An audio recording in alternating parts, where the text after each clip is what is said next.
इंशाअल्लाह 19 फरवरी 2026 को पहला रोज़ा होगा और 18 फरवरी 2026 से तरावी का एहतिमाम किया जाएगा। हज़रात उलमा ने ये फैसला लिया कि इंशाअल्लाह आज रात से तरावी पढ़ी जाएगी और कल से पहले रोज़े का एहतिमाम किया जाएगा।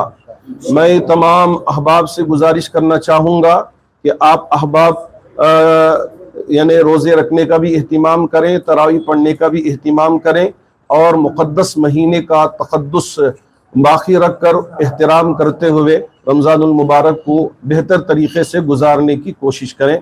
सबको रमज़ान की हम तमाम उलमा की तरफ से दिल की गहराइयों से मुबारकबाद पेश करते हैं। 19 फरवरी पहला रोज़ा इंशाअल्लाह 19 फरवरी 2026 को पहला रोज़ा होगा।